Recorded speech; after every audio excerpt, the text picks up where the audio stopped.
Hoy estamos en Conversaciones de Arquitectura Moderna y Contemporánea.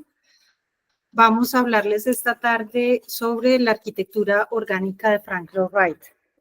Hoy nos acompañan los profesores de la sede Manizales, Gabriel Barreneche Ramos y Daniel Giraldo Valencia.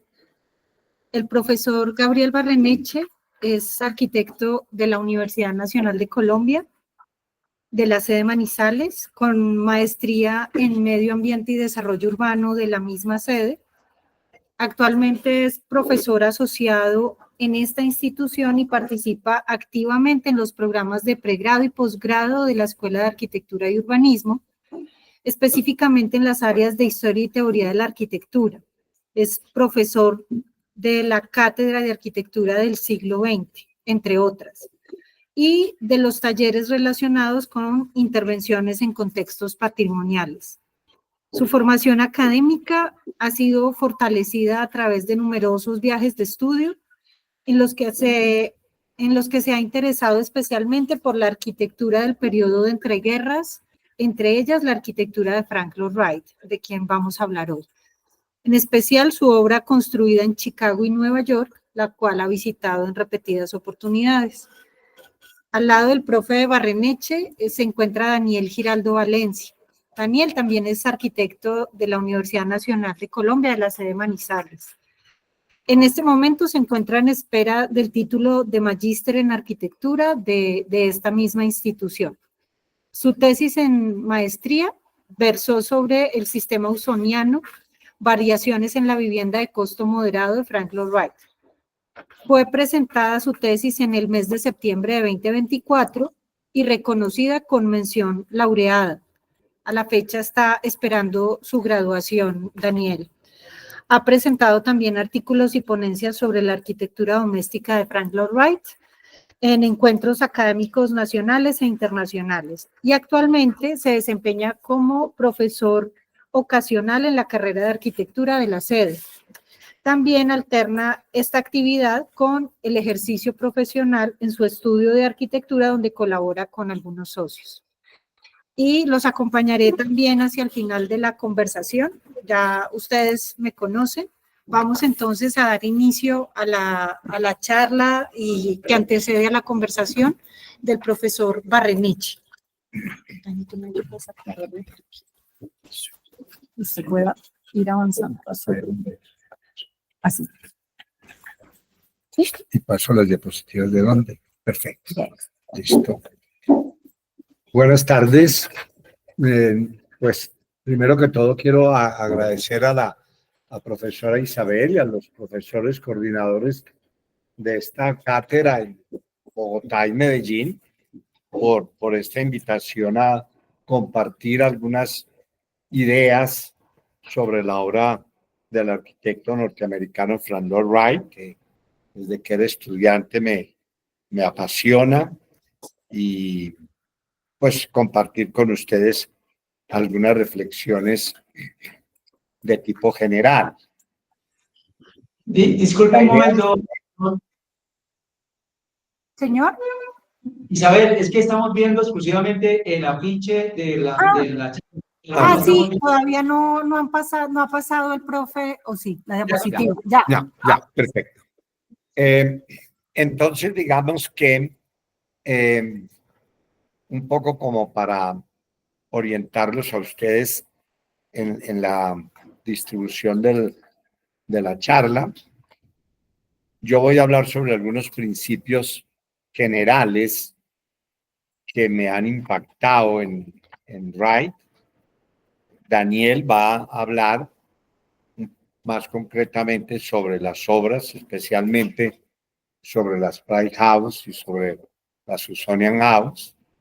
Y la profesora Isabel va a hacer algunas reflexiones sobre el concepto del orgánico en Wright, que me parece que son fundamentales porque aclaran el concepto del orgánico, que me parece que a veces se tiende a confundir con lo zoomorfo, con lo fitomorfo.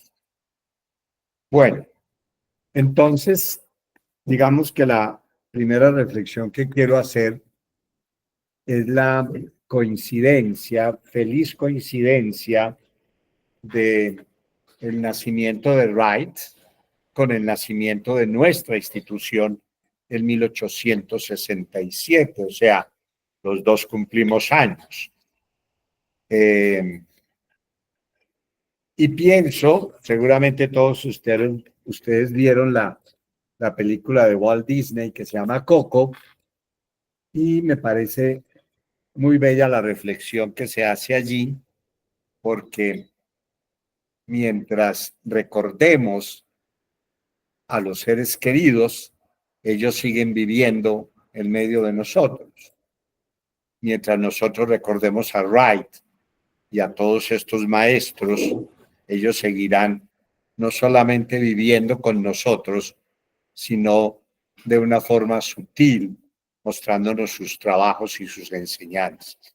De modo que siempre quiero hacer esa relación entre la Universidad Nacional de Colombia, cuando se funda, y el nacimiento de Wright. La segunda reflexión que quiero hacer es sobre la importancia de la religión en Wright. No voy a entrar a hacer planteamientos de la vida privada de Wright, pero me parece que he encontrado como una continuidad en esa formación religiosa. Wright pertenece a una de las iglesias cristianas norteamericanas, que es la Iglesia Unitaria. De hecho, tiene uno o dos tíos pastores de esa iglesia, y él va a hacer tres edificios para la Iglesia Unitaria.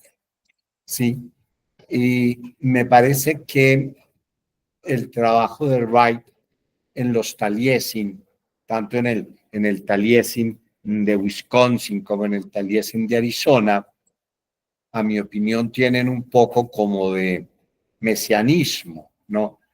Y uno ese concepto mesiánico con la importancia de la formación religiosa en Wright. ¿Cómo le ponemos un poco de zoom? ¿De zoom?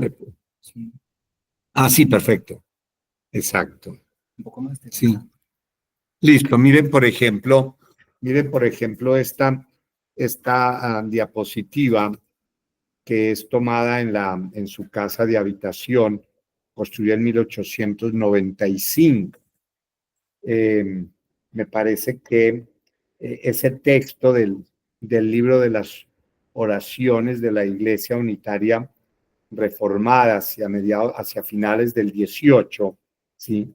En un párrafo dice textualmente: la vida y las enseñanzas de Jesucristo constituyen el modelo ejemplar para vivir la propia vida. Y luego más adelante encuentro la traducción de los Taliesin. Taliesin traduce rostro resplandeciente. Y me parece que esto todo lo voy uniendo con la diapositiva que están viendo, que es un dibujo encima de la chimenea, ¿no? Es indudablemente un dibujo que está construido a partir de las mitologías, digo yo, de las historias, de las leyendas del Antiguo Testamento. En este caso, es la parte de la habitación de Wright, ¿sí? Que ratifica como esa importancia de la religión en su vida. Luego también me parece importante subrayar otra característica, digamos, de la educación y de la cultura de Wright, su aproximación al mundo clásico. Lo que estamos viendo es la parte de la biblioteca de Wright en su casa, y vemos una réplica en yeso de la Victoria de Samotracia, que preside la entrada a la biblioteca, ¿sí?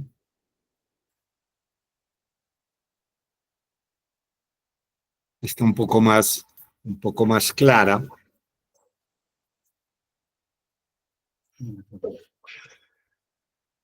Perfecto. Ahí está un poco más clara la victoria de Samotracia. Recuerden que es una de las esculturas más importantes que tiene un puesto privilegiado en el Museo del Louvre.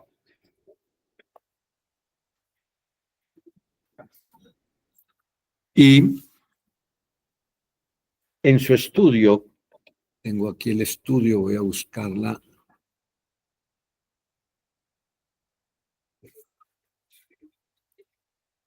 Tengo aquí un busto de... se me fue. Y se me faltó una. Porque no, es la del busto. Sí, ese texto, tengo que aumentarle ahí. Perfecto, perfecto. Aquí tengo ese texto, ese texto de que está detrás de un busto griego, y la traducción que se dice es: Yahvé dejó un brillo aún para animar al hombre, y lo sostiene en las dificultades y en los golpes, ¿no? Este texto, pues que está directamente también relacionado con el libro de las oraciones de la Iglesia Unitaria Reformada, es importante que lo tenga Ray en su estudio, ¿no? Porque va a ratificar, junto con la presencia del busto griego y con la presencia de la victoria de Samotracia, y con esta cenefa que hay en la parte superior de su estudio, ¿sí? Donde nos va a hablar entonces de la importancia que tiene para él la mitología griega. En este caso vemos aquí vemos ¿dónde está? Aquí vemos a un hombre luchando con la serpiente Pitón, ¿sí? Que es un tema no solamente del mundo clásico, sino de una tremenda fuerza religiosa. Y al lado izquierdo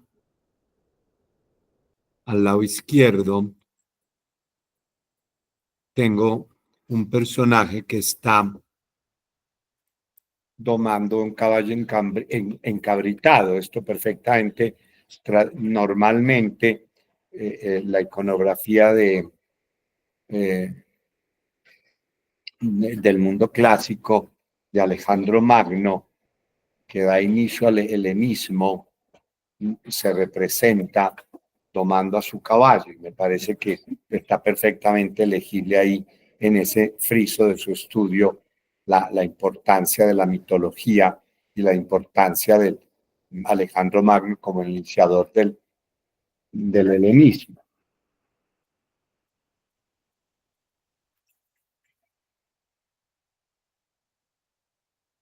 Pensaría hacer alguna reflexión corta, porque ese va a ser el tema que va a desarrollar Isa, es sobre el concepto del orgánico en Ray. Pues a mi opinión, ese concepto, no solamente en Ray, sino luego en Álvaro Aalto, por ejemplo, que también es un arquitecto que trabajó mucho, me parece que está construido a partir del concepto del naturalismo de Juan Jacobo Rousseau, que es como la posición contraria a ese racionalismo cartesiano. Un racionalismo cartesiano que, con la confrontación de la historia del siglo XX, pues deja mucho que desear. Y más bien el hombre del siglo XX empieza a buscar más bien el romanticismo como un elemento cultural de satisfacción del desengaño del racionalismo cartesiano. Y ahí también me parece importante el concepto de la construcción de una ética natural, que va a ser fundamental también en Wright, y es que esta se debe construir, o sea, la ética natural se debe construir a partir de la relación armónica de los hombres de un determinado tiempo con su espacio físico, social y simbólico. Eso de todas formas ya empieza a definir una relación cultural entre la sociedad de un determinado momento y el concepto de ética. De tal forma que Ray termina siendo heredero de Grecia, heredero de Vasari, heredero de Miguel Ángel, y heredero directo del estilo pintoresco, heredero directo de William Morris y de William Brodsky a mediados del siglo XIX en la Inglaterra victoriana. Y hay otro tema que me parece muy bello, es la relación entre Wright como un intelectual y un gran poeta norteamericano que se llama Walt Whitman. Walt Whitman tiene un texto bellísimo que se llama Hojas de hierba, fue publicado en 1855, antes de que naciera Wright. Y ese texto tiene dentro de ese texto hay un capítulo que se llama Canto a mí mismo. Y cuando yo veo las casas de praderas, cuando veo, digamos, el templo unitario de 1906, el primero que hizo de los tres que hizo, pues indudablemente pienso en el canto a mí mismo, es donde ese concepto del naturalismo lleva a Wright a la valoración de esa gran pradera norteamericana, que fue la que va a definir no solamente su primer periodo de casas de las Pride House, sino que va a ser directamente también la fuente de inspiración para el diseño de su propuesta urbana del Product, formulada en 1930. Sobre este tema del planteamiento urbano del Product, que es una superficie de 4.000 metros cuadrados, que Wright pretendía a partir de la crisis de la economía de 1929 poner en práctica en todos los Estados Unidos, pues indudablemente está emparentada lo mismo que la ciudad Zoning de Le Corbusier que presentó en el Congreso de Atenas del 31, tal vez, 31, 32. La ciudad Jardín de Hobart y la ciudad industrial de Garnier, que son unos temas importantes. Y ahí, esto pues no tengo una certeza absoluta de lo que les voy a decir, pero algún día leyendo la biografía del presidente Thomas Jefferson, que fue el tercer presidente de los Estados Unidos de Norteamérica, entre 1801 y 1809, me encuentro con esta frase que yo la relaciono perfectamente con el concepto de Bragg. Dice el presidente Jefferson: cuando nos amontonamos unos sobre otros en las grandes ciudades, como ocurre en Europa, nos volvemos tan corruptos como ellos. Bastante, pues, difícil la frase, bastante complicada la frase de captar, pero me parece que puede ser una explicación, no sé si consciente o inconsciente, de que Wright prefiera, sobre todo esa gran planicie central norteamericana, encerrada entre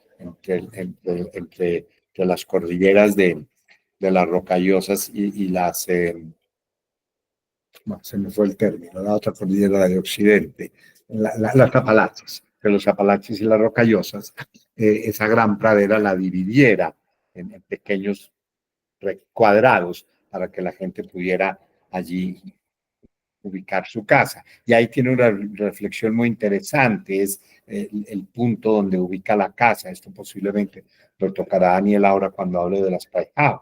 Es la ubicación de la casa en el contexto, lo que significa poner la casa adelante, lo que significa poner la casa en la parte media del lote, o lo que significa poner la casa en la parte posterior al lote. Esas ideas de libertad, esa idea de un continuo paisajístico, esa idea de esa gran pradera que está muy claramente presente en las Pride House de Wright, yo creo que que eso viene indudablemente de Walt Whitman y fundamentalmente de Howard. Bueno, otro tema que me parece importante es la teoría del sentimiento,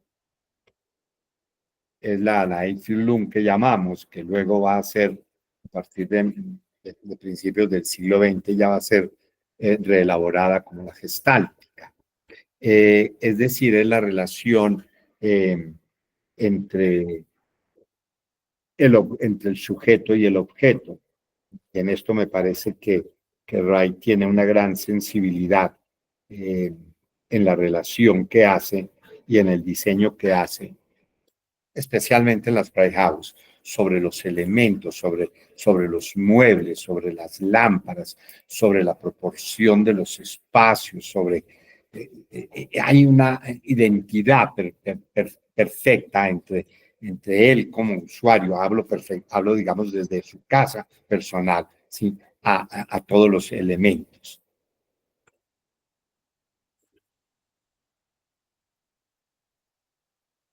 Y entonces de allí ¿cuánto tiempo tengo, Isabel? 20 minutos. No. Sí. De allí ya voy a acelerar. De allí un poco que piense que la obra de Wright se basa en la escala y en la proporción del ser humano, en una armonía con la naturaleza, en una arquitectura de sensaciones fruto del manejo de la luz y de los elementos, en la libertad compositiva, en el uso de los materiales naturales, como es el ladrillo, la escogencia de la arena. Muchas veces me recuerda a Salmona con el tema del ladrillo y la preocupación por el color del ladrillo y cómo vimos, como se ve muy claramente en la casa Robbie, cómo enfatiza ese concepto de horizontalidad, mezclando las arenas de la pega para que tengan distinto color y la relación esté mucho más en relación con el color del ladrillo. Pero aquí hay un tema que no puedo dejar pasar, es que recuerden ustedes que la arquitectura se empezó a difundir por Europa fundamentalmente a partir de las exposiciones internacionales. La primera que se hizo fue la exposición internacional en Londres, en lo que hoy en día es Hyde Park, que se construyó el Crystal Palace de Joseph Paxton, un edificio, yo diría que el primer edificio moderno, sin ser moderno, sino que es premoderno, pero fue el primer edificio prefabricado, modulado e industrializado. Luego ese edificio desafortunadamente lo desmontaron y se quemó, pero me parece que ese edificio marca el inicio de las ferias internacionales y de las ferias mundiales. Y ahí me parece que hay un tema importante de reflexión, es que en Chicago se desarrolla la Feria Mundial. Las ferias cuando se desarrollan en Europa son internacionales, y cuando se desarrollan en Norteamérica, que ellos siempre son un poco más prepotentes, se denominan las ferias mundiales. En este caso, la Feria Mundial se desarrolló en Chicago en 1893 y Wright tenía en ese momento 26 años. Era un tipo, sí, gracias. Bueno, la Feria Mundial de Chicago fue horrorosa porque fue un pastel de novia, fue la feria colombina, eso fue la feria del eclecticismo historicista, del historicismo, del neoclásico, todo falso.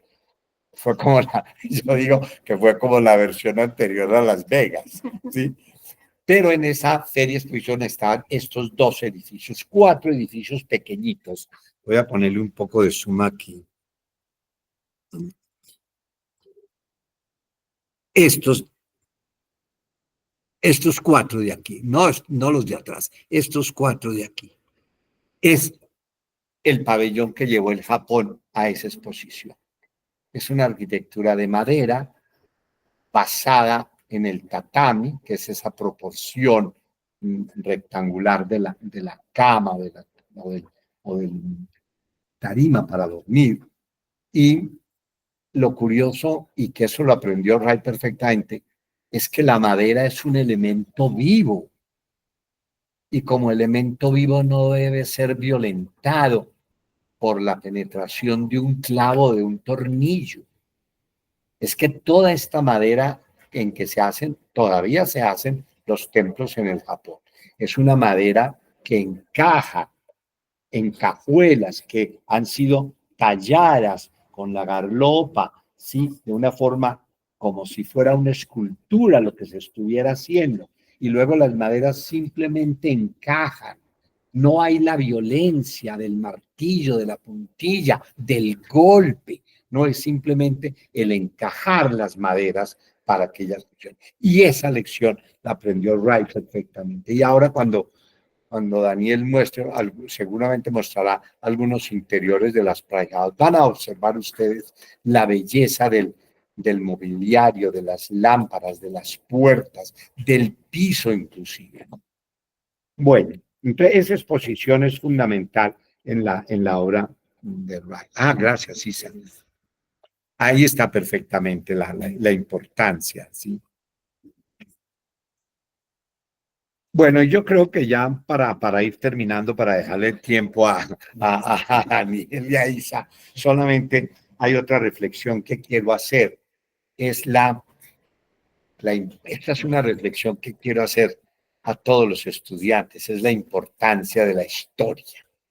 Pero no solamente la importancia de la historia de la arquitectura, sino la importancia de la historia del arte, de la literatura, de la música, de la filosofía.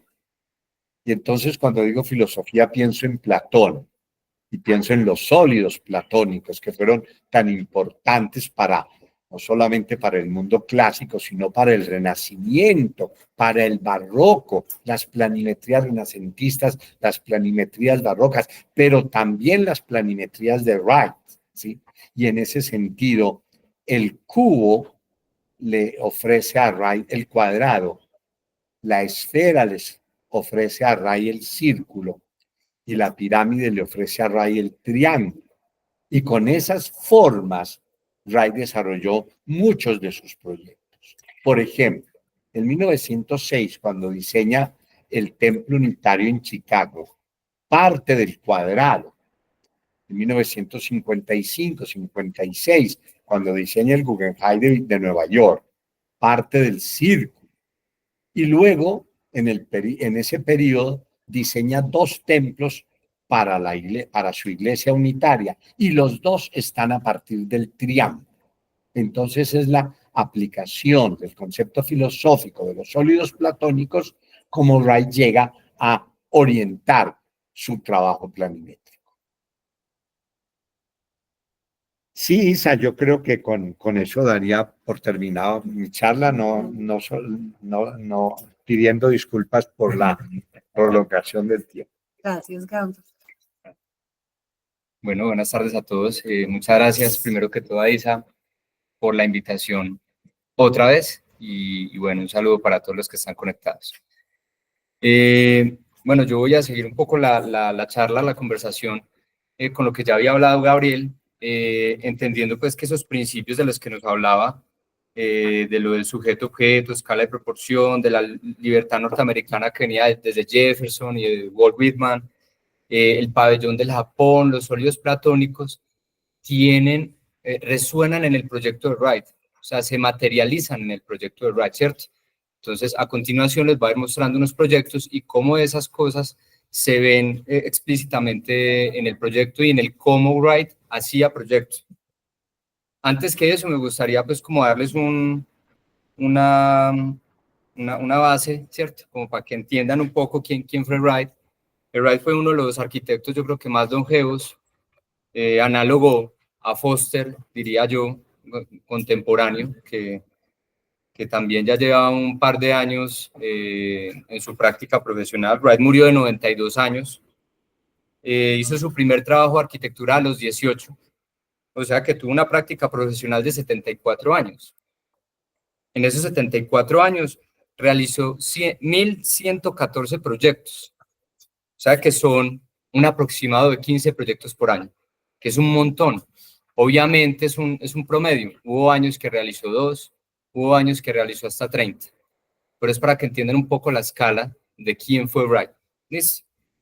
Entonces, en ese sentido, cuando Gabriel hablaba de los sólidos platónicos, hay una cosa muy importante, y es que Wright fue arquitecto antes de nacer, porque su mamá así lo decidió. La mamá de Wright dijo, yo quiero que mi hijo sea arquitecto.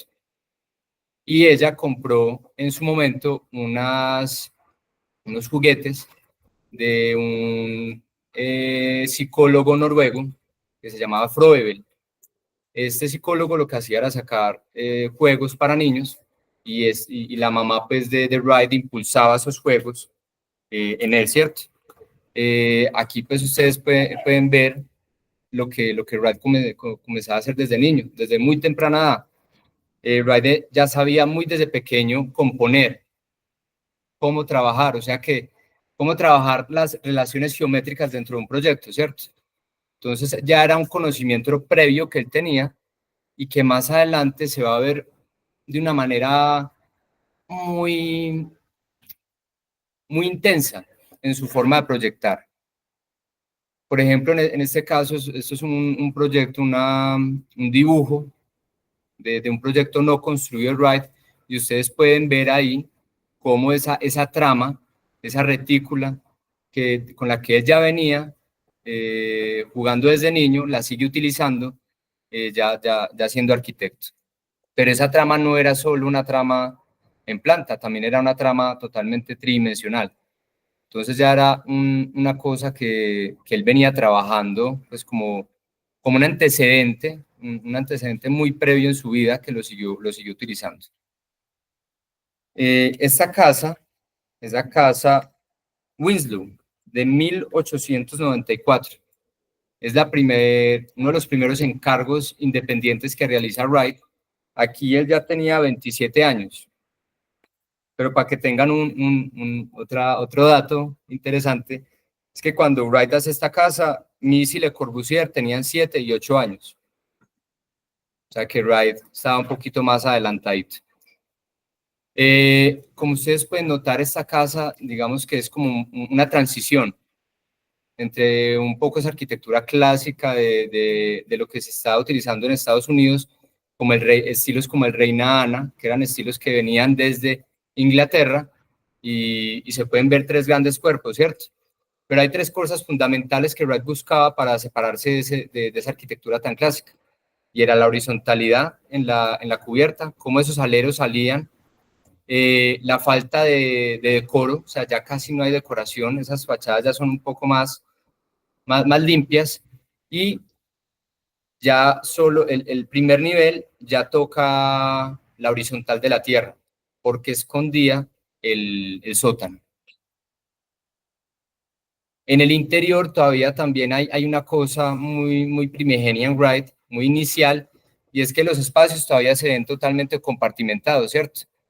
Cada espacio es una actividad diferente, pero en este caso él comienza de una manera muy inicial a comenzar a conectar estos espacios, por lo menos visualmente. Aquí ya hay unas conexiones visuales entre los espacios. Y otra cosa muy importante, la chimenea no solo como el centro del hogar de la casa, sino literalmente como el centro de la composición, ¿cierto? El que equilibraba horizontal y verticalmente la composición de la casa. Luego más adelante, en 1906, pero se termina la construcción en el 10, la Casa Robbie, que es una de las casas, digamos que emblemas de la arquitectura de la pradera, de las casas de la pradera. Esta casa, si ustedes pueden notar, tiene todos esos elementos que él ya venía buscando, esa horizontalidad, que las casas fueran bajitas.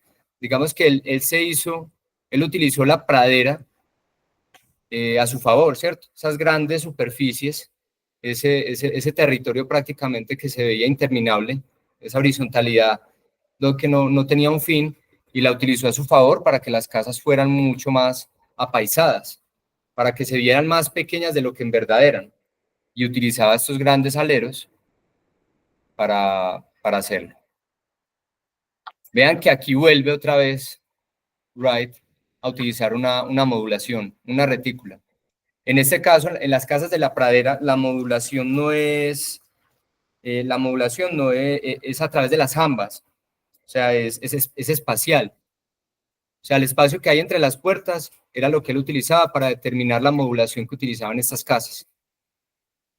Aquí en la casa Robbie ocurre ya algo muy interesante, y es que estos espacios ya se sienten como uno solo. Vean, ahorita lo que hablaba también el profesor Gabriel, estas molduras y estos espacios, estos acabados con la madera, era también lo que buscaba Wright con lo que hacían los japoneses, ¿cierto? Muy de esa arquitectura japonesa. Otra cosa que ustedes pueden notar con estas molduras es que él evita la esquina a como de lugar. La esquina es inevitable finalmente, pero visualmente se puede evitar con estas molduras. Entonces vean que una manera, digamos que en algunos casos dicen que en esta época Wright es un poco barroco, un poco exagerado con las cantidades de operaciones que hace para evitar la esquina, pero de una u otra manera, pues claro, es muy anterior, o sea, es que es 1910, 1906. Todavía la tecnología apenas está llegando a Wright. Otra cosa muy importante en las casas de la pradera y en las casas usonianas es la privacidad. Ahorita Gabriel lo decía, cómo ubica la casa, ¿cierto? Cómo ubica la casa, si está atrás, si está en el medio, si está al frente. Pero hay una cosa fundamental, que sea donde sea que la ubique, siempre busca la privacidad y siempre se cierra al peatón. Entonces vean en este caso que así esta casa tenga aparentemente muchas aperturas, siempre hay una privacidad dada por los elementos que se dan con el peatón. Ahora bien, la tecnología, como lo veníamos hablando, ya comienza a llegar un poco a ayudarla a Wright, ¿cierto? Claro, esas grandes luces, esos grandes aleros, aquí él llega y él nos esconde, él no nos muestra que hay perfiles metálicos, pero él igualmente los usa. Y si ustedes se dan cuenta, cuando ustedes ven una planimetría de Wright, ustedes no van a ver una estructura clara y demarcada, porque a él no le importaba mostrar la estructura, porque la búsqueda de Wright no es ni formal, ni figurativa, ni estructural. La búsqueda de Wright es espacial, es finalmente buscar un espacio. Entonces vean él cómo comienza a buscar esa horizontalidad también con esos elementos tan marcados, que después los esconde para que se marquen mucho más. Entonces, vean, estructura metálica, que eso no se ve en la planimetría que él nos entrega, pero que finalmente la debe de utilizar para lograr esos grandes aleros. Aquí algo de también lo que hablaba ahorita el profesor Gabriel, y era cómo demarca la horizontalidad no solo con esos grandes aleros, sino que también con la misma materialidad. Utiliza un ladrillo más chico, más horizontal, y no solo hace eso, sino que esconde la junta con el mismo color del ladrillo y acentúa la horizontalidad del material y de los muros con una sola línea en la junta.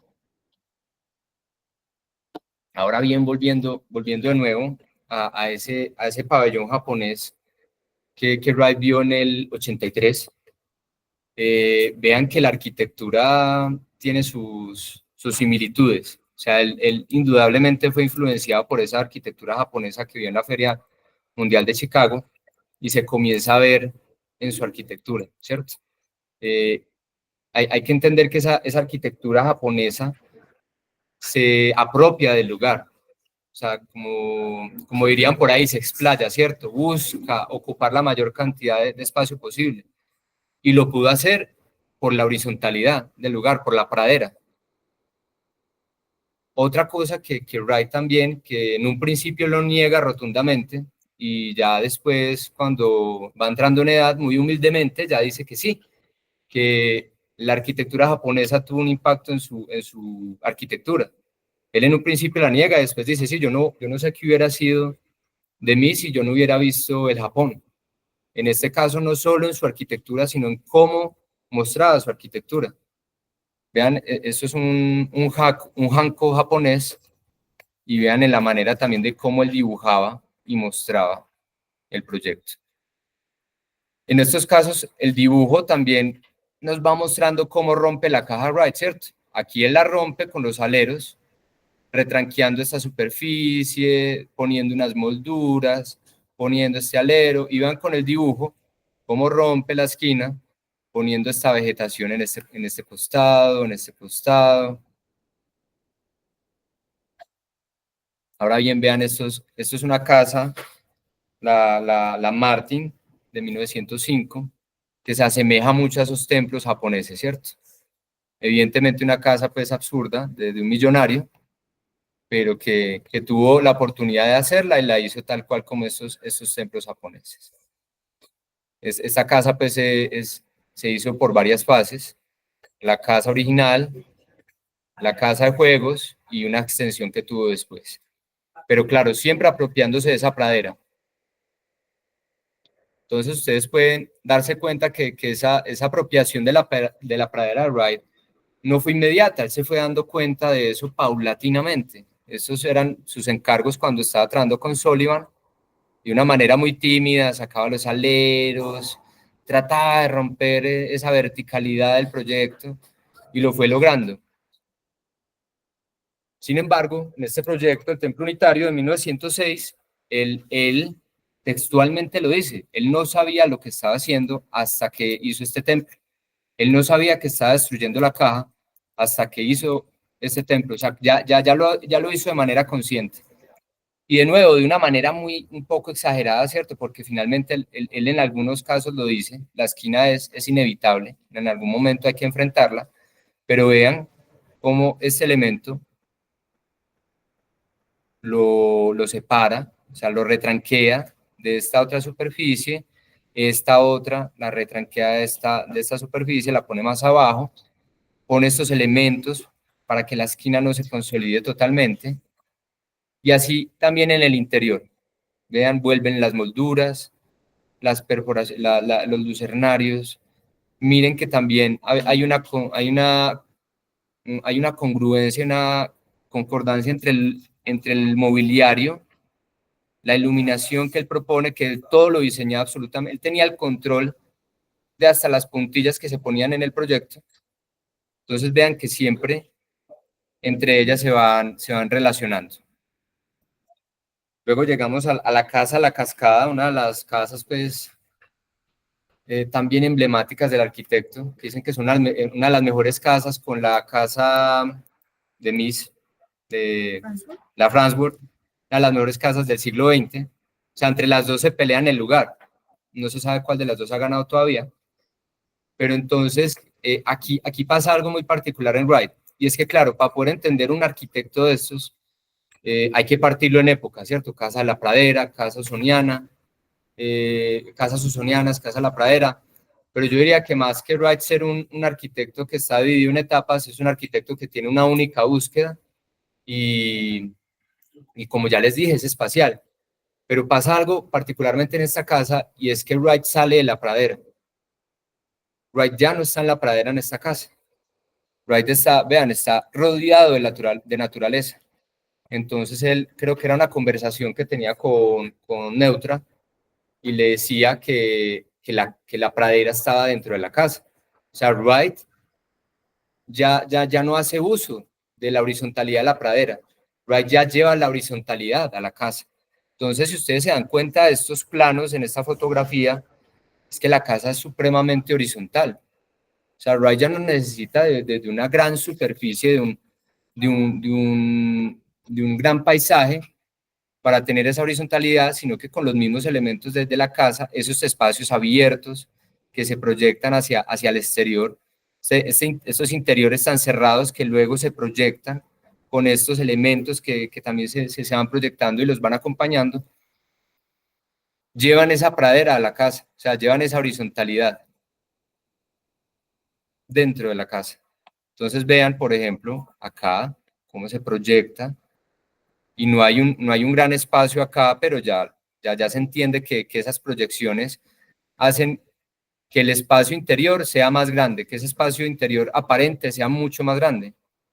Y vean que vuelve otra vez el Wright geométrico, supremamente reticulado. Vean el mismo material, le va marcando cómo tiene que hacer estas monturas desde el vidrio y al mismo tiempo cómo la piedra la tiene que ir acomodando. Entonces, en algunos casos pone unas lajas más largas, más anchas, y ahí le va diciendo como hasta dónde tiene que ir poniendo el agregado de pega. Esta fue una de las últimas casas de la pradera, la casa Wingspread. Una casa de nuevo muy geométrica, con una disposición muy radial, una casa muy grande, que yo creo que también es donde mueren las casas de la pradera, porque esas casas de la pradera suelen ser mansiones, suelen ser para clientes muy ostentosos, y también en una época, que ya vamos para allá, en donde las crisis y las guerras hicieron que este tipo de casas no se pudieran seguir haciendo. ¿Listo? Entonces vean de nuevo cómo Wright en esta casa tiene otra vez la pradera. Entonces, ¿qué hace? Con esa horizontalidad tan marcada, explayarse, ¿cierto? Él vuelve y utiliza toda la cantidad de terreno que puede para aprovechar esa gran horizontalidad de la pradera. Ahora llegamos a las casas usonianas. Aquí ya hay una crisis muy marcada en los Estados Unidos con la depresión del 29, la posguerra de la Primera Guerra, la Segunda Guerra Mundial. Esta casa es de 1936. Como ustedes se pueden dar cuenta, es una casa más acotada, más pequeña, pero que de nuevo, vean que aprovecha tiene unos elementos que aprovechan esa horizontalidad. Como en la casa Robbie, esas casas, vean que aprovechan todos esos elementos para que su horizontalidad sea mucho más marcada. Entonces vean que la madera se va modulando de una manera que esa horizontalidad se marque no solo con los aleros, sino con la misma fachada. Entonces vean que la búsqueda de Wright es prácticamente como atemporal en sí misma, ¿cierto? Él va buscando lo mismo, simplemente que sus materiales cambian, el contexto cambia, pero él cambia las formas de hacer, él no cambia su búsqueda, él cambia sus formas de hacer. Entonces vean que esta casa ya no es de ladrillo, porque el ladrillo en esa época ya era más caro, ya era prácticamente que artesanal. Él se cambia por casas en madera, mucho más pequeñas. Vean que los aleros ya tampoco son tan pronunciados, porque no puede utilizar el acero, porque el acero pasa a ser un material de la industria armamentista, entonces se sube muchísimo de precio. Entonces él tiene que utilizar otras técnicas para seguir haciendo lo que él hacía. Entonces vean él cómo le da rigidez, resistencia y estabilidad a estas estructuras, prácticamente que sobreestructurando la estructura de madera. Entonces vean que las montantes de las mismas puertas ventanas servían como estructura de la cubierta. Y vean que el alero, el voladizo de la cubierta, ese alero, cada vez se vuelve más delgado, precisamente para que pueda soportar esta distancia. Esta fotografía me gusta bastante, y es porque da cuenta de lo que Wright estaba haciendo y el contexto norteamericano, de cómo él se alejó de estas casas tipo Reinana, estas casas traídas de Inglaterra, y ya como él le estaba dando una verdadera identidad al habitante norteamericano. Ya como ustedes pueden ver en estas casas, la esquina sí que está prácticamente que desmaterializada. Vean que cuando llega a la esquina, él pone vidrio, porque el vidrio desmaterializa esa esquina. Pero finalmente es inevitable. Ya más adelante hablaremos de esa inevitabilidad de la esquina. Pero vean, por ejemplo, en este caso, aquí es inevitable, pero lo que hace es poner una separación. Estas casas son como una búsqueda extrema de cómo no tener la caja. Unas casas también que fueron construidas con otra tecnología, con otras formas de hacer. En este caso ya estaba el sistema radiante. Entonces vean cómo este es Wright.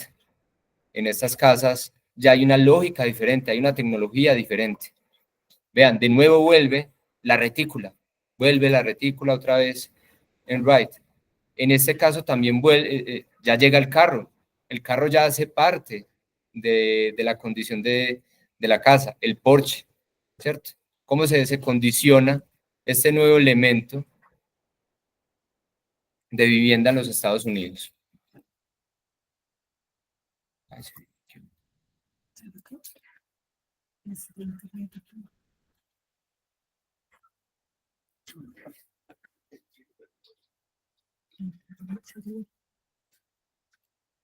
En 57. Espérate, yo intento acá. 57. 58. Listo. Esta es otra casa, esta es la casa Pop del 39. Uno ya comienza a ver acá como una sistematicidad del arquitecto, vean que es muy parecida a la anterior, pero pasa algo en las casas usonianas. Cada casa está hecha a la medida de cada cliente. O sea, hay unos materiales y hay unas cosas que están establecidas para todas las casas usonianas, pero en este caso se hacen para cada cliente. Vean que la espacialidad es diferente de esa gran tríada de sala, comedor, cocina. Este espacio es totalmente diferente, pero vean que sigue utilizando el mismo material y las mismas formas que en la casa Jacobs, pero cambia totalmente. En este caso, vean cómo también se piensa en el espacio para el carro y la disposición en L, que la utilizaba bastante, pero llegan nuevos espacios como por ejemplo este oratorio o este espacio para la caldera. O tenemos esta otra casa, la Winkler, del 39 también. Vean que ya hay una sistematización en este tipo de casas porque la economía de medios así se lo pedía Wright. Entonces vean que hay una modulación, hay una retícula, y en este caso, si en las de la pradera eran el espacio entre las jambas, aquí ya el sistema de medida ya era material.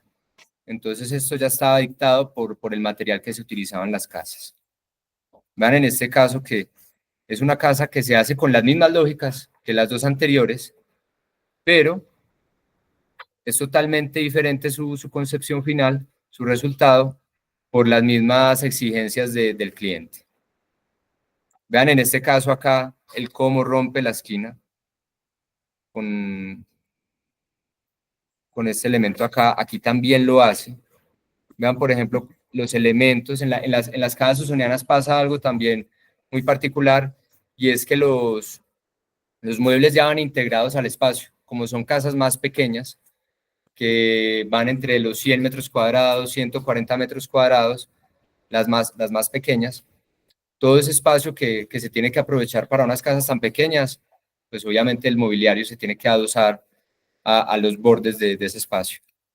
Y otra cosa muy importante es que vean que la chimenea continúa siendo y continúa estando en el espacio familiar y social de la casa, pero ya no es el centro geométrico, ya es el centro del espacio, que ya no es solo familiar, sino también el social.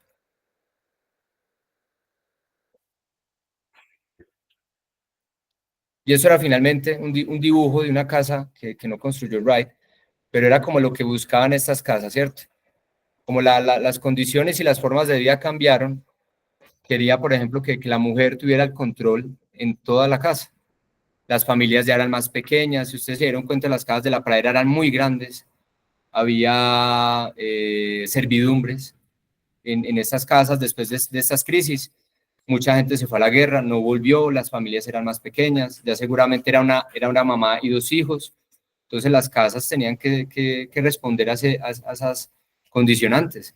Recuerden que la Robbie fue en 1909, esa fue en 1940, estas casas usonianas, 1936, y ya habían pasado muchísimas cosas. Entonces, pero vean que finalmente esa búsqueda de Wright lo que nos muestra es ese espacio, ¿cierto? Es un espacio totalmente abierto y que se conecta con el exterior. Ahora con lo que les decía que la esquina es inevitable, cuando Wright ya está un poco más entrado en años, hace este proyecto. El edificio Johnson, del 39. Vean, si ustedes se dan cuenta, las esquinas están suavizadas. Él evita la esquina suavizándolas. Él decía en algunos textos, le preguntaban que por qué no suavizaba también las esquinas en sus casas, porque siempre las trabajaba de una forma ortogonal. Y vuelve a algo muy importante que dijo el profesor Gabriel ahorita, y es la escala y la proporción entre el sujeto y el objeto. Suavizar una superficie, una esquina en una casa es mucho más complicado que en un proyecto de estos que tiene una escala mucho más grande. Entonces, ese elemento suavizado, o sea, porque es que esto ya no se lee como dos superficies, sino que se lee como una sola superficie que le da vuelta al edificio, ¿cierto? Entonces, él ya no tiene necesidad de que la esquina esté presente, porque ya es una sola superficie. Pero si va a trasladar esto a una casa, es muy difícil, porque suavizarla implicaría estarle quitando espacio, área habitable a la casa. Entonces no lo podía hacer. Vean este espacio. De nuevo, aquí Wright lo que hace es poner en evidencia la estructura, que es un poco extraño en su forma de proyectar. Pero esto, él lo hizo como si fuera un bosque, ¿cierto? Y que entre esas copas de estos árboles pasara la luz muy difuminada. También es por la escala que pasa esto. Pero vean que la estructura, finalmente, él no la esconde. Vean que prácticamente, si nosotros estuviéramos en este espacio de día y viéramos hacia arriba, estas vigas no se van a ver. Él trata de escondernos la estructura lo más que puede. Porque, de nuevo, a él lo que le interesa es el espacio. Entonces, vean acá cómo él llega y suaviza todo lo que pueda. Vean la punteada. Eso es aquí la base. Pero vean el cómo llega y suaviza la esquina, la suaviza, vean, hasta en el interior, la voy a suavizar. Que llega y pasa lo mismo en el Guggenheim.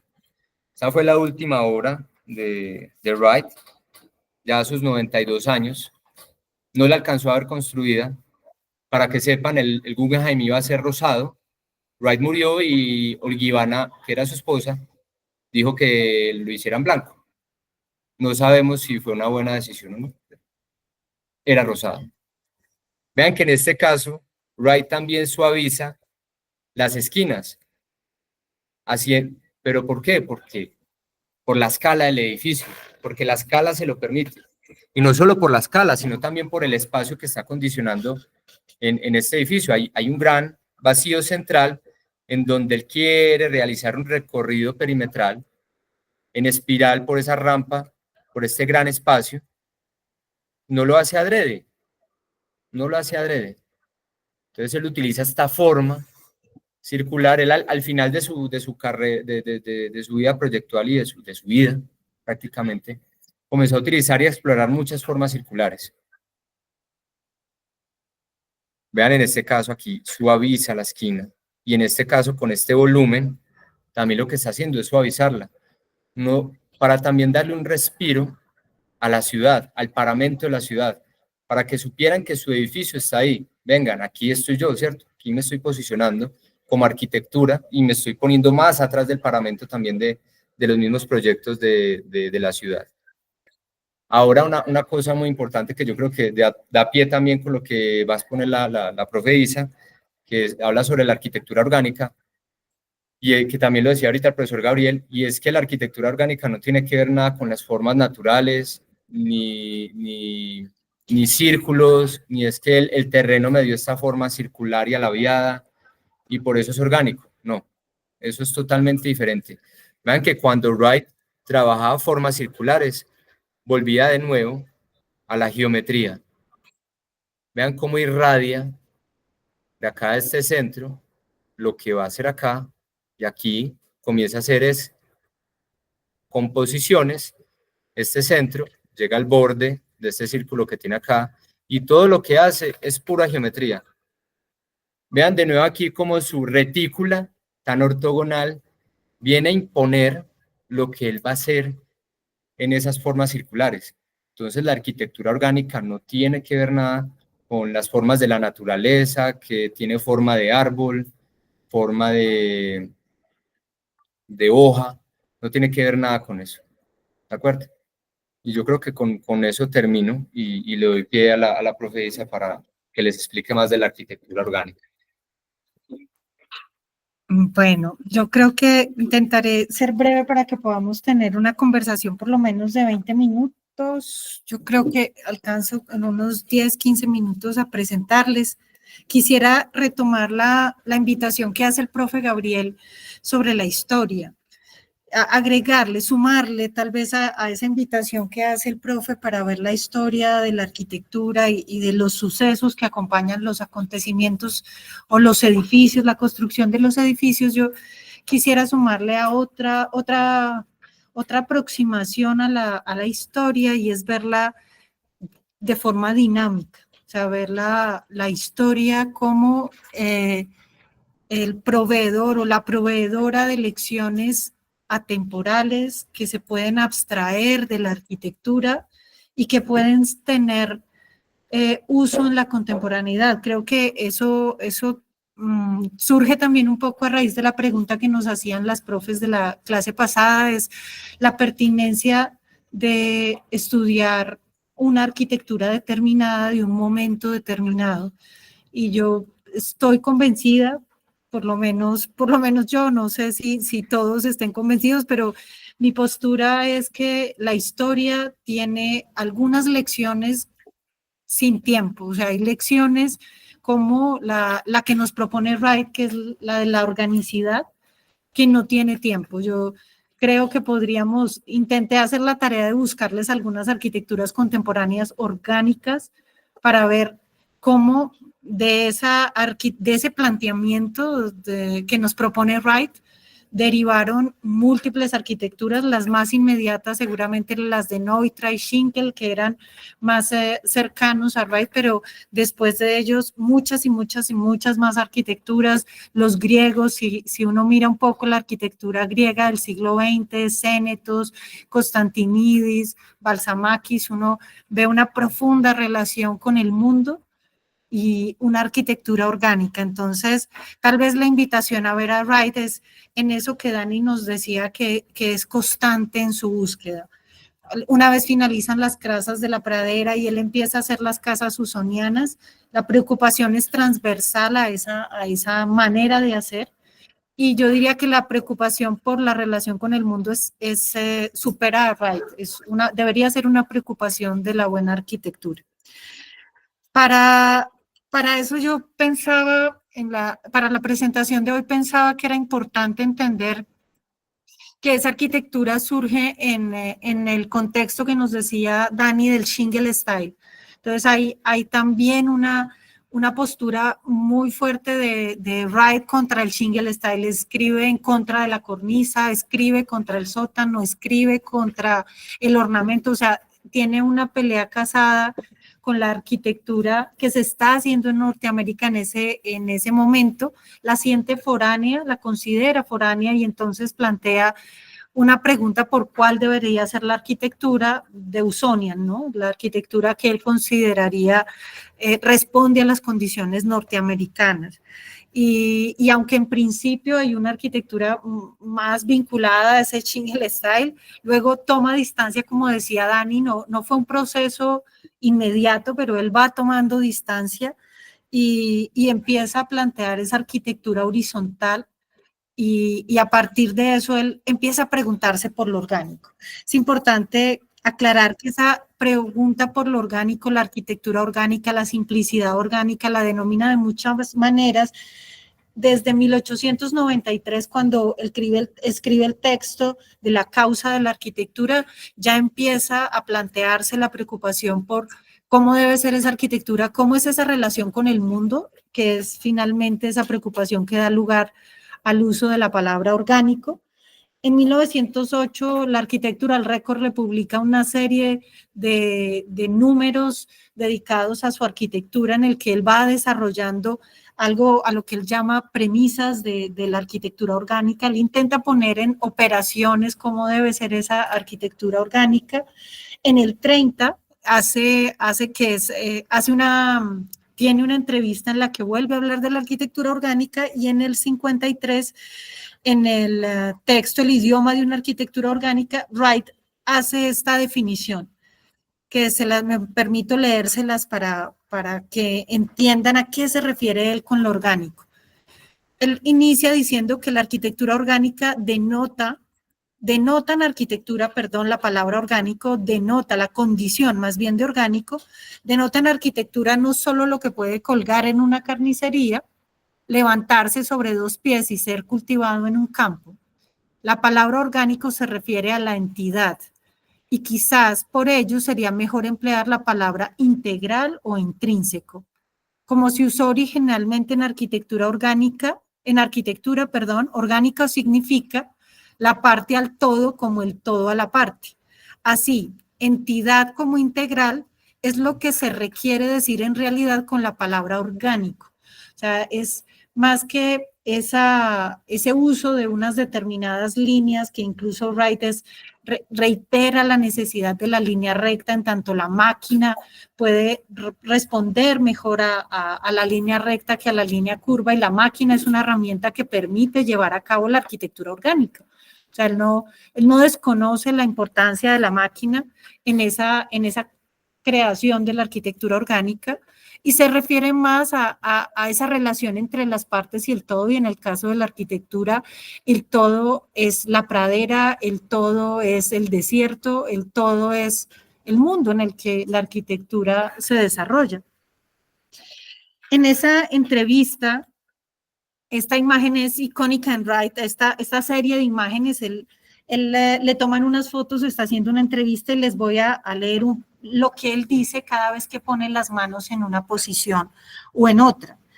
Le preguntan cuál es la diferencia entre la arquitectura orgánica y la arquitectura convencional. Lo primero que dice es, ¿usted ve la antigua construcción de columna y viga? Digamos que estas son la columna, que tiene la mano, el puño apretado y la mano vertical, y la viga pone la palma asentada sobre el puño. Dice, columna y viga eran una especie de superposición. Y si usted quería obtener divisiones, tenía que cortar y tenía que apoyar. Y si quería tensión, tenía que remachar algo con algo y hacer una unión que podía ceder. La arquitectura orgánica reunió todos esos principios para que el edificio se pareciese más a esto. Ahí ven, aprieta las manos, entrelaza los dedos. Usted ve, tenía resistencia y se podía hacer tracción sobre la estructura. Tenía resistencia gracias al acero, y por el mismo motivo se podían abrir grandes vanos, y estos podían ser protegidos con amplios paneles de vidrio. Gracias al acero pudimos usar el voladizo, y por medio del acero entró en la estructura este principio de continuidad. Luego vino el plano abierto. La construcción dejaba de ser una serie de cajas dentro de cajas para hacerse cada vez más abierta, más consciente del espacio, con un exterior que entraba cada vez más, en tanto el interior salía progresivamente. Eso siguió desarrollándose hasta que tuvimos un nuevo plano de construcción al que llamamos plano abierto. Para Wright, esa destrucción de la caja de la que nos hablaba Daniel, que implica el posicionamiento de la estructura a un costado de la esquina para poder liberar la esquina, la condición de la escala y la proporción de sus edificios por la actividad que se desarrollaban en las casas, pero también porque fue insistente en que la pradera no soportaba una arquitectura excesivamente alta, sino que la pradera necesitaba una arquitectura mucho más apaisada. Pero cuando se traslada esa arquitectura orgánica a la cascada, la casa de la cascada, pues la respuesta varía, continúa siendo orgánica, y lo que pasa es que el planteamiento se sirve de muchas de esas lecciones aprendidas para proponer una casa en una condición geográfica distinta. Como lo decía Dani, en el momento en que Wright es consciente de la necesidad de pensar la arquitectura más como el espacio que como el contenedor, es cuando hace el templo unitario. Para muchos, o yo creo que todos, cuando vemos el dibujo, las fotos del templo unitario, no vemos ninguna destrucción de la caja todavía. Yo creo que es muy importante reiterar lo que Daniel decía, y es el momento en el que sucede, ¿no? El momento en el que sucede, las decisiones que él toma para ir avanzando en la destrucción de la caja, en la búsqueda de ese espacio continuo, en la relación con el lugar, a partir de unas decisiones que están asociadas a la cubierta, a los muros, a la arquitectura misma. Wright dice que el templo unitario es donde pensó que lo tenía.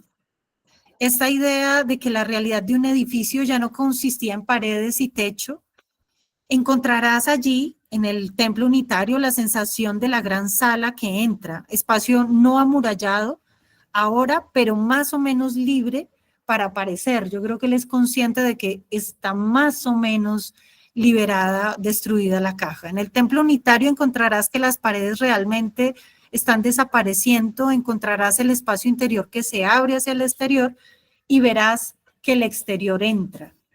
Es esa preocupación o ese interés en el espacio sucede, digamos que lo que sucede con la arquitectura japonesa viene a nutrir muchas veces algo en lo que él venía pensando. Cuando lee esta frase de Lao Tse, él dice, yo no lo había leído antes, lo había venido pensando, pero Lao Tse, 700 años antes de Cristo, ya lo había pensado. Eso a veces me hace pensar que mucho de lo que creemos que nos estamos inventando en realidad ya existe, y que lo que hacemos es una suerte de combinaciones, de variaciones en la combinación que nos permite tener una arquitectura distinta, si se quiere, a la que en algún momento respondía a unas necesidades particulares. Lao Tse dice que la realidad del edificio no consiste en las 4 paredes y el techo, sino en el espacio en el que se habita. Lo que le da un valor a una taza de barro es el espacio vacío que hay entre sus paredes. Entonces, esta frase que Wright menciona en algunos de sus textos es para él reveladora, y yo diría que fortalece esa relación que ya venía construyendo con la arquitectura japonesa. Finalmente, porque quisiera como dar paso a la posibilidad de preguntas, quería mostrarles el proyecto de Taliesin, porque es un proyecto que Wright construye en Wisconsin. Él saca en el texto, él casi que piensa en una arquitectura para el desierto, una arquitectura para la pradera, una arquitectura para Wisconsin. Y en este caso, creería yo que hay una descripción que él hace que me parecía interesante. Se las voy a leer para finalizar la presentación. Dice que los edificios, en el caso de Wisconsin, de Taliesin, se convierten en la parte frontal de la ladera, que los estratos de la mampostería fundamental seguían extendiéndose alrededor y hacia los 4 patios, formando parte de ellos.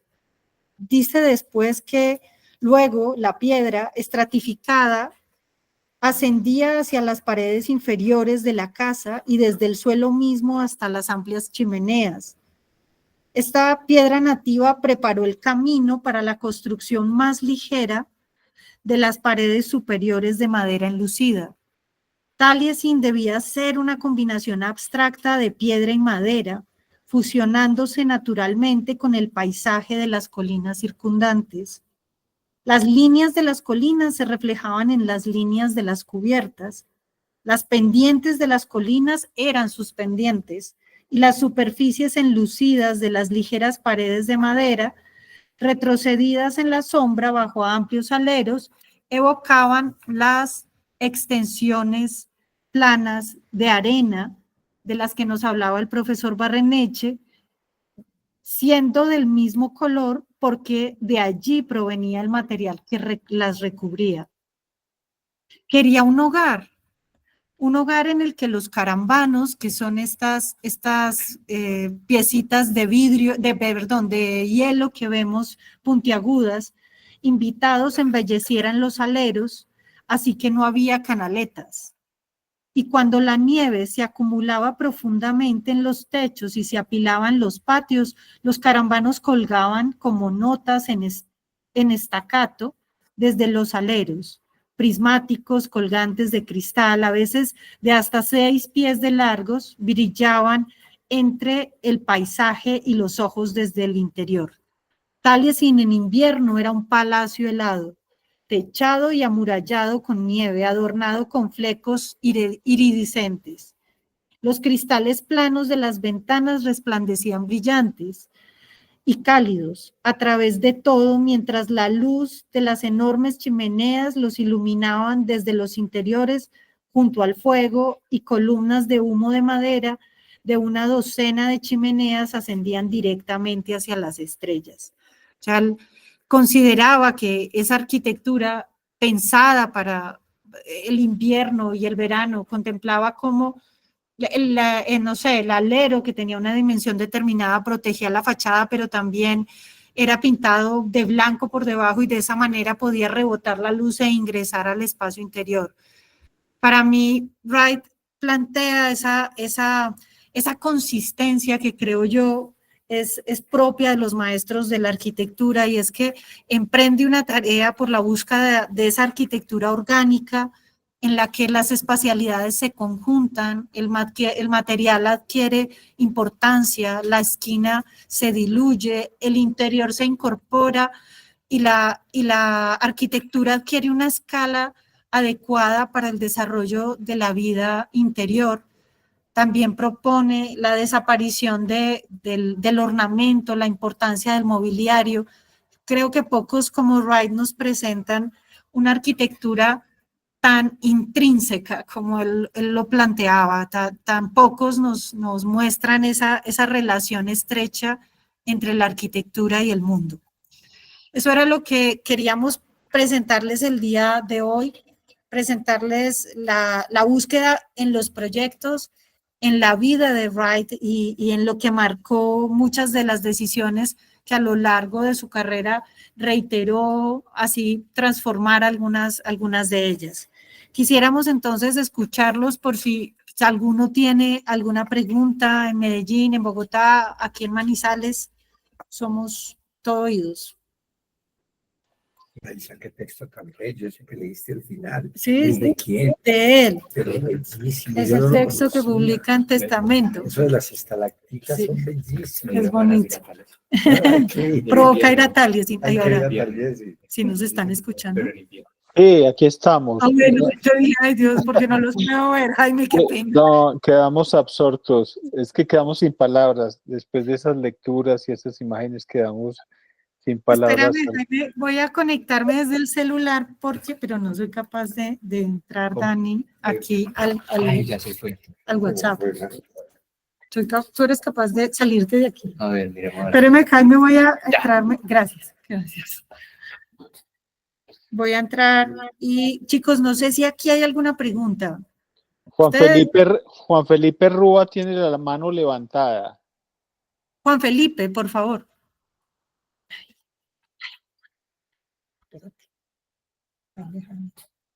Juan Felipe, no sé si tú quieres hacer alguna pregunta. Tienes el micrófono apagado si de repente estás hablando.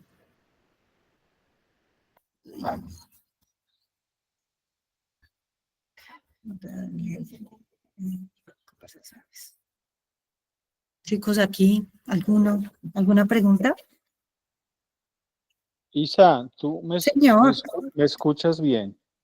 Sí, espérame, quería conectarme a ver si podíamos oírlos un poco más fuerte por el teléfono, porque no logro encontrar el WhatsApp, el link. Mira, aquí Juan Felipe Rúa Peláez e Isabela Sofía Sarmiento han levantado la mano. Entonces, Juan Felipe, si tú fuiste el primero, si quieres haz tu intervención. Y luego Isabela, Sofía.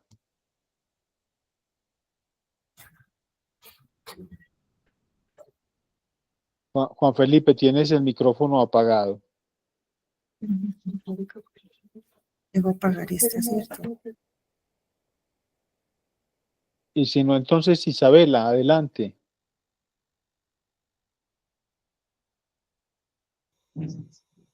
Hola, ¿nos oyen? Sí. Bueno, dice Isabela, pero en realidad somos todos aquí en Bogotá. Todos quieren preguntar. Adelante. Pero yo tengo una reflexión y quizás un par de preguntas. Efectivamente, como decía Jaime, bueno, hablo por mí, pero a lo mejor aquí alguien me podrá apoyar o coincidir. Efectivamente, quedamos anonadados, quedamos muy sorprendidos gratamente por la calidad y la profundidad de la presentación y la reflexión en torno a este gran arquitecto. Me parece, a mí lo que más me sorprendió y más me dejó esta impresión grata es en la insistencia en, digamos, como las raíces de esa reflexión o esa inquietud arquitectónica de Wright, que tiene como diferentes fuentes. Efectivamente, la influencia o el diálogo que se puede establecer o que pudo establecer Wright con otras culturas, por ejemplo, con la japonesa, ¿no? Que es evidente, solamente con la tradición japonesa arquitectónica. Bueno, también intervino, ¿no? En Japón, eso quizás nos lo pueden ampliar un poquito su relación compleja con Japón, con las estampas japonesas, que además era un consumado coleccionista de esas estampas. Pero a mí me gustaría ahondar un poquito en otras de esas fuentes o esos intercambios culturales que pudo tener Wright. Me refiero en particular, y me gustaría, no sé si a lo mejor el profesor Gabriel nos pudiera ahondar un poquito. Él mencionó las posibles relaciones con Ruskin y con Morris, en el sentido de toda una reflexión que viene de la Inglaterra del 19 y que ellos lideraron en torno al movimiento Arts and Crafts. ¿Qué tipo de vínculos o cómo pudo haber sido esa relación? ¿Él estuvo enterado del movimiento? ¿Tuvo algún tipo de relación directa o simplemente era, digamos, una inquietud informada sobre lo que estaba pasando en Inglaterra? Y lo vi también en alguna diapositiva que nos enseñó Isabel en torno a esos primeros proyectos. Bueno, se dice de Wright, una frase famosa es que es el último arquitecto del 19 y el primero del 20, ¿no? Está clara esa diferencia entre los proyectos de antes de 1900 exacto. Y vi algunas fotos donde había casas muy parecidas, ¿sí? Como precisamente a esas casas del movimiento Arts and Crafts, que fue como una especie de reinterpretación de esa tradición inglesa que es larga, ¿sí? Que debe remontarse quizás hasta prácticamente el siglo XIV. Entonces hay ese traspase de intereses y de miradas y de a lo mejor ideales con otras culturas que creo que hace parte de la formación importante de cualquier arquitecto. Y en los grandes arquitectos se ve como ellos saben leer esas tradiciones y son capaces de sintetizarlas en su propia obra. No sé, me gustaría que se ahondara un poquito en ese par de asuntos. El vínculo con a lo mejor, esa tradición inglesa y no sé si a lo mejor el profesor Gabriel también nos podría ilustrar un poquito las posibles relaciones también con la tradición alemana. Me refiero sobre todo, hay una lectura que se hace de esa primera arquitectura de Wright, o esa arquitectura sobre todo las casas de la pradera, en torno a, digamos, la aplicación de la teoría de Semper, ¿no? Sobre los 4 elementos. No sé si eso es una especulación muy gratuita o, digamos, tiene algún tipo de soporte.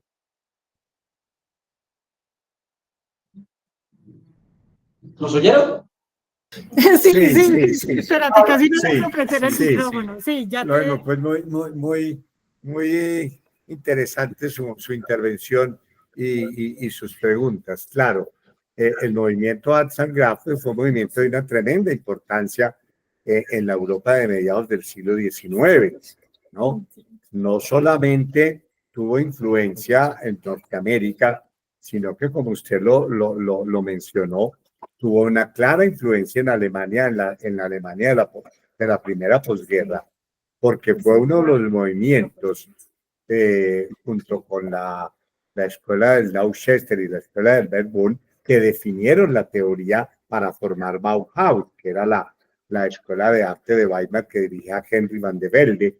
Y cuando, cuando Gropius asumió la dirección, pues lo que hizo fue tomar un principio fundamental que definió Arts and Crafts, que era la valoración del trabajo manufacturero, la valoración del trabajo artesanal. Y luego, cuando uno mira, por ejemplo, que a mí es uno de los elementos de la carpintería más importantes, las lámparas y los muebles, pues está ahí claramente la valoración del sistema de artesanía en la manufactura de los objetos y en la manufactura de las lámparas y de los distintos, de las mismas manilletas, de las puertas, las mismas bisagras de las puertas. Seguía más o menos la misma idea de Gaudí, de diseñar todo, absolutamente todo, ¿no? Y también me parece que ahí todo ese movimiento que empieza con la Casa Roja de Philip Webb, donde empieza a hacer la construcción de la casa a partir de elementos naturales, como es la piedra, pues las casas de la pradera tienen esa connotación. Claro, la Casa Roja y las obras de Philip Webb, pues son en madera, perdón, en piedra rolliza. En las Pride Houses ya la madera tallada, pero la madera, perdón, la piedra, pero la madera, perdón, la piedra le da el basamento al ladrillo para que haya un elemento cromático de transición entre el verde del prado y el terracota del ladrillo, que sea el blanco grisoso de la piedra. Entonces, realmente, eh, eh, claro, cualquier movimiento que se dé en Inglaterra es un movimiento que directamente va a influenciar sobre la cultura norteamericana, porque pues Norteamérica no solamente es hija de Inglaterra, sino hija de la intolerancia religiosa de todos los europeos, ¿no? Y en ese sentido, pues es muy fácil leer realmente la relación entre Arts and Graphics, y la obra de Wright. Claro, y luego ese movimiento de Arts and Graphics va a influir, como tú lo mencionas, en la Alemania, pero en Alemania va a influir fundamentalmente a partir de Bauhaus. No se nos olvide que los alemanes, en 1907, si la memoria no me falla, mandan a Mathesius, intelectual norteamericano, alemán, a que sea el agregado cultural en la embajada Alemania en Londres. Y la función de Mathesius es mirar cómo es que está produciéndose, cómo está funcionando el sistema productivo inglés a partir de Arts and Crafts, ¿sí? Y cuando Mathesius regresa, pues lo que trae entre sus maletas es la importancia de la tradición cultural regional expresada a partir de la artesanía para el diseño objetual que estableciera una relación cultural con los usuarios. Entonces, digamos que eso es como la reflexión que quisiera hacer a su pregunta. No. Algo, listo, Jaime, nada más que agregar ni de parte de Dani ni yo. Yo creo que el profe ya. Jaime, ¿tú querías No, hacernos alguna pregunta? yo quedé muy gratamente sorprendido por la conversación de hoy porque he visto como un Wright integral, incluso como en su carrera, haciendo unas casas para gente muy pudiente, pues unas grandes mansiones y también como unos cottage, unos albergues muy precarios en cuanto a sus materiales, pero ricos espacialmente. Entonces, he visto como a un arquitecto todero y de alguna manera se me viene a la mente Picasso, porque Picasso tenía como esa capacidad de adaptación, de probar distintos estilos. Él decía que no tenía estilo realmente, Picasso. Y creo que algo parecido podría decirse de Wright, porque en esas mil y tantas obras, pues ensayó muchas cosas, pero básicamente, como decían ustedes, estaba siempre como en términos del espacio. Me llamó la atención un poco la comparativa que hace Daniel acerca como de esta casa de la cascada, junto con esta otra que es la racional de Mies, la Farnsworth, porque parecería que el mundo está dividido en esto, en algo que es más orgánico, más unitario, más debido como a la naturaleza, a la tierra, y lo otro más como desde la razón. A mí me faltó en esa comparación la Bill Sawá, porque creo que esa discusión de decir cuál es la casa más importante, yo creo que no está en una única, sino que está como en todas ellas, porque claro, son contrapuntos que incluso yo diría que se dialogan entre ellas. Uno tiende como a separar a Wright de Le Corbusier, por ejemplo, y hay cosas tan afines. Por ejemplo, Le Corbusier hablaba de la arquitectura como si fuera un ente orgánico, decía, la arquitectura tiene huesos, tiene pieles, tiene músculos, y poco me parece que también analógicamente podría decirse lo mismo de la arquitectura de Wright. También vi una planta de la casa Springstead que es una esvástica, y esa esvástica es algo que estuvieron manejando tanto Mies como Le Corbusier en varios de sus proyectos. O sea, son elementos que se van desplazando en términos en torno a un volumen, a un espacio que no está del todo cerrado, que se fuga, digamos, por esas grietas, pero hoy vi muchas analogías y muchos diálogos, no solamente entre el propio Wright de ese comienzo con el del final, sino con otros autores modernos. Entonces, no, simplemente quería como agradecerles porque hoy vi un Wright más enriquecido, más fuerte, más relacionado con todo el mundo, como decía Isa. Gracias, Jaime. Isabela alzó la mano. No, Isabela son los de Bogotá. Ay, perdón. Sí, se me olvida. Dale, Víctor. Ya no se le Ya no. escucha. Víctor, te dejamos de ¿Nos oyen? Sí, ya. Sí. Okay. Buenas noches. Sí, un poquito más a este lado para que lo vean. ¿Vale? Sí.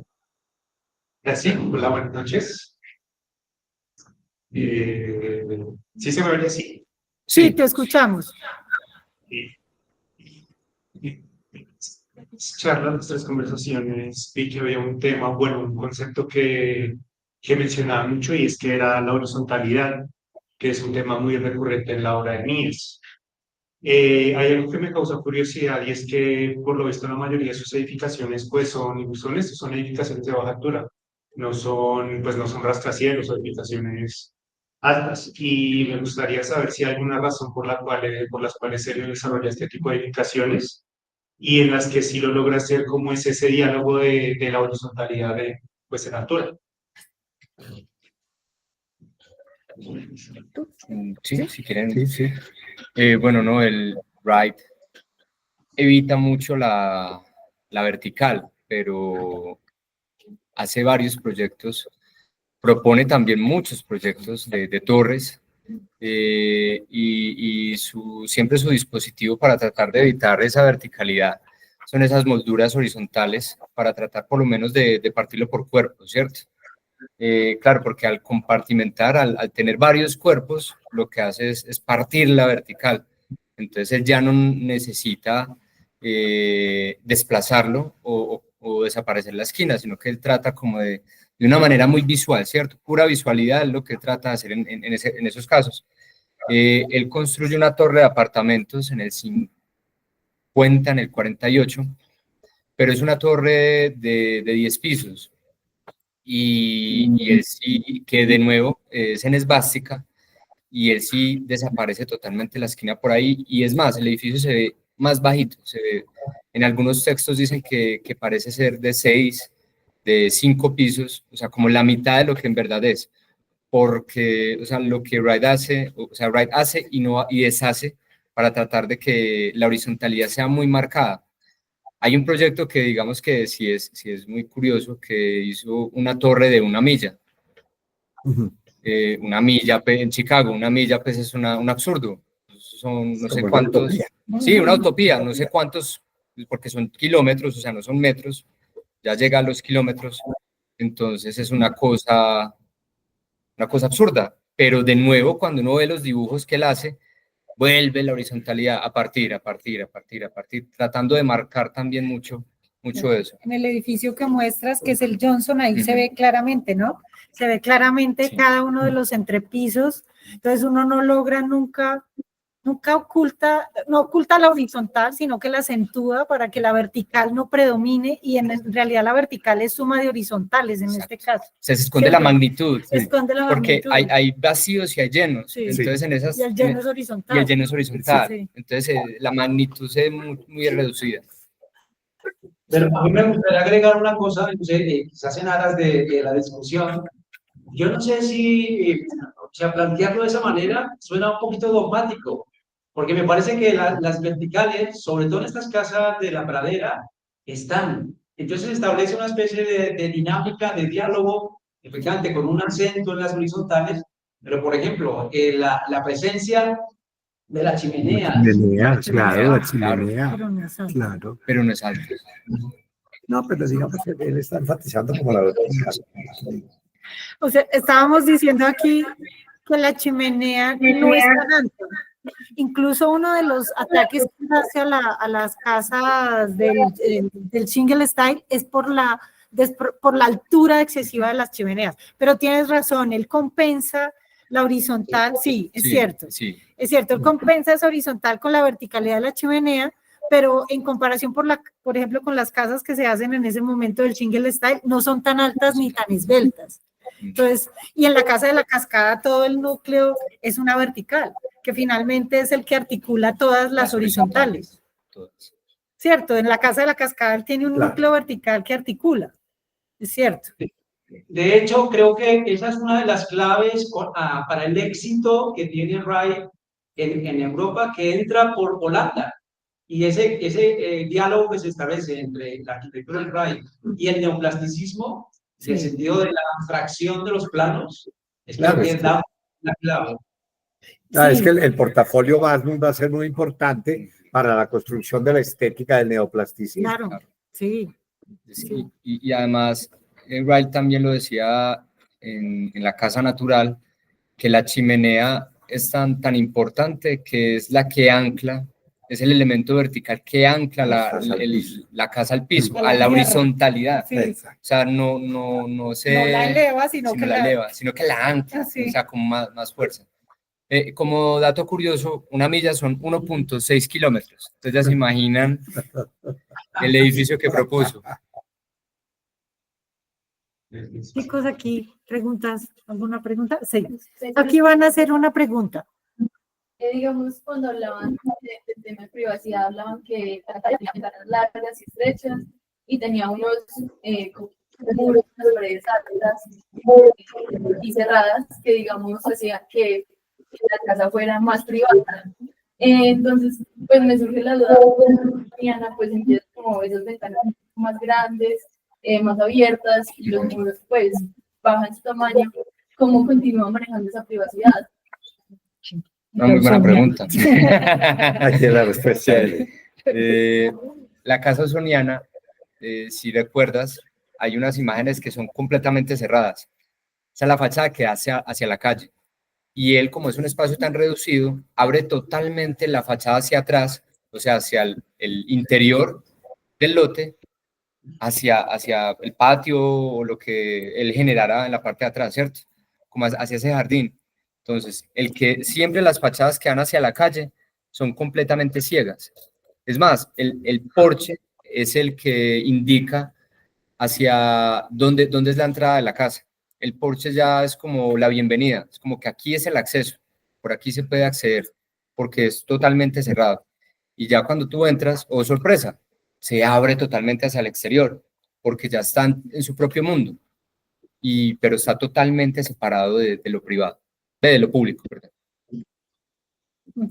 ¿Alguna otra pregunta? Por ahí está rondando, esos son los dibujos del portafolio Wasmund, del que hablaba el profe Barreneche, que son los que publica en 1908, ¿cierto? 11. Señor Jaime. Sí, yo tengo una pregunta en relación a ese asunto como de lo unitario, del todo y la unidad, porque en ese afán de diseñarlo todo, desde las lámparas, las mesas, las sillas, no sé qué, no hay una especie como de dependencia y sometimiento, digamos, de ese usuario a tener que convivir con todo lo que diseña el arquitecto. Loss escribía un artículo muy bello que era sobre el pobre hombre rico, que era un arquitecto, era un señor empresario que contrata a un arquitecto y el arquitecto le diseña todo, incluso las pantuflas, y entonces no hay espacio como para la vida, decían los en ese texto tan bello. ¿No pasaba un poco de eso también en las casas de Wright? Yo creo que un poco sí. Sí. Yo no sé qué piensan los profes, pero yo creería que sí, un poco determina las maneras de habitar la casa. Condición. Yo no sé si lo hace siempre, no creo que siempre hubiera tenido, tal vez más en las casas de la pradera que las usonianas, pero yo creería que sí, también tenía una imagen de sí mismo como un dios, ¿no? Mesiánica, lo que hablábamos. Los textos que uno lee son arremete contra Le Corbusier, por ejemplo, en ese texto de la casa de cartón, arremete fuertemente contra esa otra arquitectura que parece una máquina pero él tenía una imagen de sí mismo casi que mesiánico. Era mesiánico. Sí. Y eso, y ahí se le sale la iglesia, iglesia unitaria. En un momento, en ese ego que manejaba, tan humilde, decía que él era el único que fue y sería el único gran arquitecto de los Estados Unidos. Entonces, sí, que nadie lo iba a igualar, no, claro, ni lo iba a alcanzar. Entonces, bueno, pero a mí me parece que hablando de la obra de arte integral, entendiendo como la arquitectura, me parece que ese trabajo de Gaudí, por ejemplo, y el trabajo de Wright, claro, sin exagerar, es decir, yo creo que el diseño de la casa, de lo que Lao Tse llamaba la caja de muros, del espacio, de la chimenea, de todo lo que connote el espacio, las texturas, el color, la escala, la proporción. Eso lo tiene que manejar el arquitecto. Y los elementos de amoblamiento, las lámparas, las chapas. Yo creo que hasta ahí, claro que el arquitecto ya pase a diseñar la chancla y el abrigo de la señora, me parece que ya es, a mi opinión, ya se sale del tema, porque es que una cosa es el diseño arquitectónico y otra cosa es el prêt-à-porter. Dos cosas distintas. Además, Wright escribe un texto contra los diseñadores de interiores también devastador. Claro, devastador. Los devastadores. Sí. Entonces, dice que no debería, que casi que deben ser eliminados los diseñadores de interiores. Pero fíjese que cuando en la casa en la casa Fazbear, en alguna visita, habían cambiado algunos muebles de la casa Fazbear. Sí. Y eso sí se nota, eso queda horrible, porque es que la casa Fazbear es para los muebles de Mies. Sí. Si usted le pone otros muebles, eso queda horroroso. Bueno, claro que el eclecticismo, hay corrientes del arte contemporáneo que hablan de que lo horroroso es bello, como Jean de Buffet. Entonces, ya entra la discusión en estos términos. Profesor, no sé si hay más preguntas. Nos gustaría ya despedirnos, no sé, ya son las 7, o si hay alguna otra pregunta, como quieran. Sí. Pero interesante esta Y los última, estudiantes ya están empacando. Ella ya sacó. interesante esta última discusión en torno como a lo totalitario, a esa especie de que la arquitectura puede condicionarte todo o propiciar ciertas libertades. En ese mismo sentido, el LOS sí permitía que hubiesen muebles distintos, sillas distintas, y lo que abogaba justamente era como con esa conjunción de situaciones que muchas veces eran espontáneas. Entonces, ¿hasta qué punto, pues se pregunta uno, como que el arquitecto debe de entrar a diseñarlo y a controlarlo todo, o la arquitectura simplemente es una escenificación donde la vida puede acontecer? Pues ahí se abre también un filón que me parece que puede ser interesante para reflexionar. Cierto que sí. Bueno, cierra tú, Isa. No, pues, Tú eres la anfitriona. agradecerles ya a todos los que están aquí por acompañarnos hasta el final de la charla. Para los tres para nosotros aquí en Manizales ha sido un placer prepararla. Ya la segunda vez, entonces estamos también un poco más articulados. O sea que les agradecemos mucho y cualquier interés por Wright, recibimos sus preguntas o podemos compartir tal vez una bibliografía que les pueda, a quien le interese Wright, compartirla en el Drive, puede ser. Gracias a todos. Y buena noche. Bueno, Buenas noches, gracias. Adiós. Saludos. Chao. Bueno, muy bien.